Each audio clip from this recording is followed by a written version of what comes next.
इसमें जो आंगनवाड़ी सेविका और सहायिका है, इनके मानदेय में बढ़ोतरी राज्य सरकार ने की है। आपको जानकारी होगा कि जो मानदेय है सेविका और सहायिका आंगनवाड़ी केंद्रों पे, उसमें 60% भारत सरकार देती है और 40% राज्य सरकार देती है। यही प्रावधान है। समय समय पर राज्य सरकार ने अपना जो अंश है, जो 40% है, उसमें बढ़ोतरी की और भारत सरकार का अंश जो है वो यथावत रहा। अब राज्य सरकार ने इसको और बढ़ा दिया, अपना जो अंश है। और अब जो स्थिति है, मैं पढ़ देता हूं जो आपको जानकारी में। अब जो सेविका है, सेविका, उसका अब 7,000 रुपये हो जाएगा। 7,000 रुपये। पूर्व में इसको 5,950 मिलता था, अब यह हो जाएगा 7,000। और जो सहायिका है, इसको 2,975 रुपये मिलते थे, अब ये बढ़ के हो जाएगा 4,000। राज्य सरकार जो अंतर राशि है, जो भारत सरकार जो 60-40 में देती है, वो अंतर राशि अब राज्य सरकार देगी। अब अगर पूरा रेशो देखा जाए, जो 7,000 रुपये सेविका को मिलेगा और सहायिका को 4,000 मिलेगा, तो अब भारत सरकार का अंश जो हो जाता है वो 38.57 हो जाता है। 38.57% हो जाएगा भारत सरकार का अंश। और राज्य सरकार का जो अंश होता है इस पूरे व्यय में, वो 61.43, 61.43। मैं पुनः पढ़ देता हूं। आंगनवाड़ी सेविका का 5,950 होता है, उसको बढ़ा के कर दिया गया है 7,000। और आंगनवाड़ी सहायिका का है 2,975, जो बढ़ा के कर दिया है 4,000 रुपये। भारत सरकार का गाइडलाइन है कि 60% भारत सरकार देती है और 40% राज्य सरकार देती है। क्योंकि भारत सरकार ने अपना जो अंश है वो यथावत रखा है, इसलिए राज्य सरकार ने अपना अंश बढ़ा दिया है, जिस कारण से अब भारत सरकार का अंश हो जाता है 38.57 और राज्य सरकार का हो जाता है 41.43। गवर्नमेंट ऑफ इंडिया शेयर हो जाता है 38.57 और राज्य सरकार का हो जाता है 61.43। क्लियर है सबको? किसी को कुछ पूछना है? हाँ, आपको संख्या मैं बता देता हूं कितने लोग हैं। सेविका है, कुल स्वीकृत पद है 1,15,009, 1,15,009। और सहायिका का है 1,15,009, कुल मिला के 2,30,018। अब इस टोटल जो प्रस्तावित वृद्धि है, अब फाइनल जो इंक्रीज है, जो वृद्धि हुआ है, 286,37,24,100 रुपए मात्र। क्लियर हो गया आपको?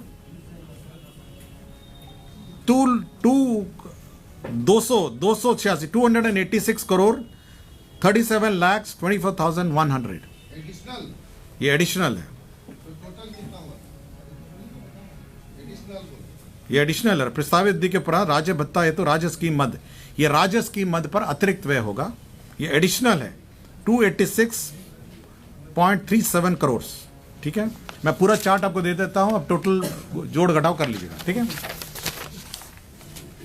राज्य सरकार ने आईटी पॉलिसी की घोषणा की है, इंफॉर्मेशन टेक्नोलॉजी पॉलिसी। राज्य में इंफॉर्मेशन टेक्नोलॉजी के यूनिट्स लगे, इंफॉर्मेशन टेक्नोलॉजी के उद्योग लगे, इसलिए राज्य सरकार ने आईटी पॉलिसी की घोषणा की है। इसके अंतर्गत जो प्रावधान किए गए हैं उसमें 30% कैपिटल सब्सिडी है, 30% capital subsidy to a maximum of 30 crore. तो कैपिटल सब्सिडी है, ये 14 नंबर एजेंडा है। 30% capital subsidy to a maximum of 30 crore.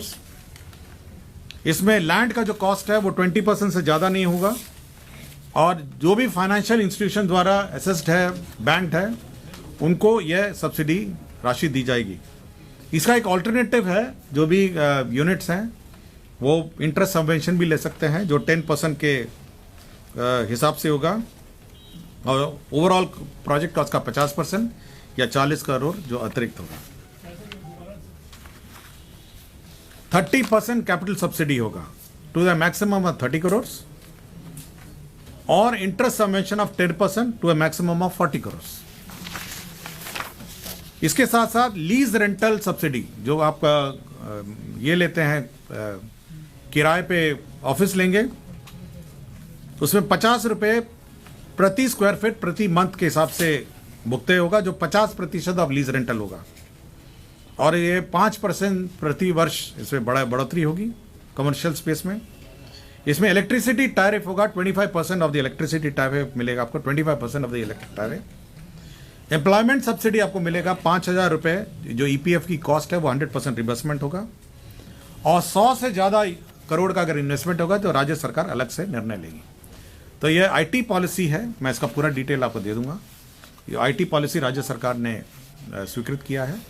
तो ये महत्वपूर्ण 4 एजेंडा थे जिसको मैंने आपको बताया। गया जिला अंतर्गत डोभी अंचल में आपको याद होगा जो फ्रेट कॉरिडोर है, वहाँ पे जो अमृतसर कोलकाता फ्रेट कॉरिडोर है, राज्य सरकार ने वहाँ पे लैंड एक्वायर किया था।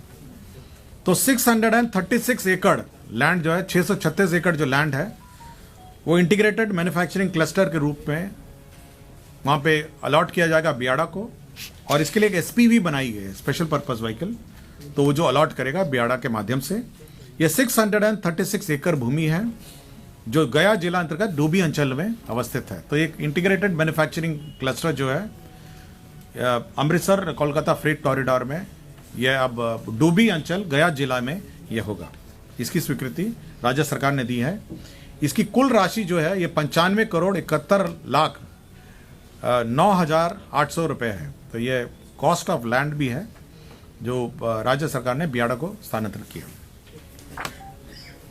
विज्ञान एवं प्रौद्योगिकी विभाग ने अपने 46 राजकीय पॉलिटेक्निक और 38 इंजीनियरिंग कॉलेज और 46 राजकीय पॉलिटेक्निक में आपका इंटरनेट सुविधा लगाएगी। इसमें 500 मेगाबिट्स पर सेकेंड और 300 मेगाबिट्स पर सेकेंड है, जिसमें अनुमानित लागत होगी 47.15 करोड़। तो ये इंटरनेट की सुविधा सभी इंजीनियरिंग कॉलेजेस और पॉलिटेक्निक में ये होगी। तो राज्य सरकार ने 47.15 करोड़ की योजना की स्वीकृति की है। स्वास्थ्य विभाग के अंतर्गत आयुष, आयुर्वेदिक, होम्योपैथिक, यूनानी परिक्षेत्र में संवर्धन एवं विकास के लिए राज्य के 12 जिले यथा बक्सर, कैमूर, जहानाबाद, जमुई, शेखपुरा, लखीसराय, सुपौल, किशनगंज, अररिया, बांका, शिवहर और अरल में जिला संयुक्त औषधालय की स्थापना की है। इसमें 108 पदों का सृजन किया है। तो इंटीग्रेटेड औषधालय का निर्माण होगा इन 12 जिलों में और इसमें 108 पदों का सृजन हुआ है। सिर और मुंह, हेड एंड नेक का कैंसर अस्पताल के रूप में संचालित है और ये दरभंगा में गंगवारा एक जगह है, गंगवारा दरभंगा में ये 100 बेडेड हॉस्पिटल है। इस हॉस्पिटल को अब होमी बाबा कैंसर अस्पताल अनुसंधान केंद्र मुजफ्फरपुर को सुपुर्द किया जाएगा।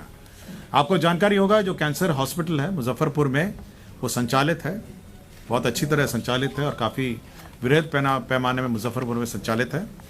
अब उसी को ये हेड एंड नेक गर्दन कैंसर अस्पताल जो दरभंगा में है, गंगवारा में है, अब उसको हैंडओवर किया जाएगा, वही संचालित इसका करेगा।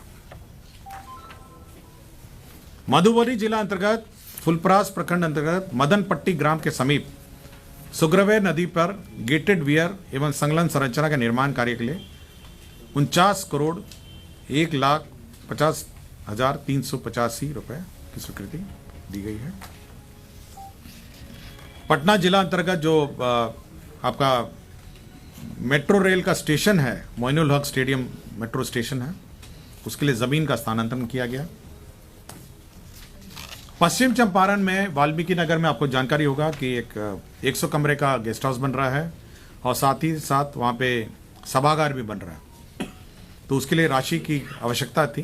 500 सीटर सभागार है वहाँ पे, 500 सीटर, और 102 कमरे का गेस्ट हाउस बन रहा है। 40 करोड़ बिहार कंटिजेंसी फंड से उसको भुगतान के लिए दिया जा रहा है। कार्य बड़ी प्रगति में चल रहा है, उसको भुगतान के लिए राशि की जरूरत है। मिथिलेश कुमार साहू हैं निर्वाचन विभाग में रिटायर्ड बप्रस के पदाधिकारी। निर्वाचन के मद्देनज़र इनको 2025 निर्वाचन तक इनको 2 वर्षों के लिए इनके संविदा पर नियोजन के लिए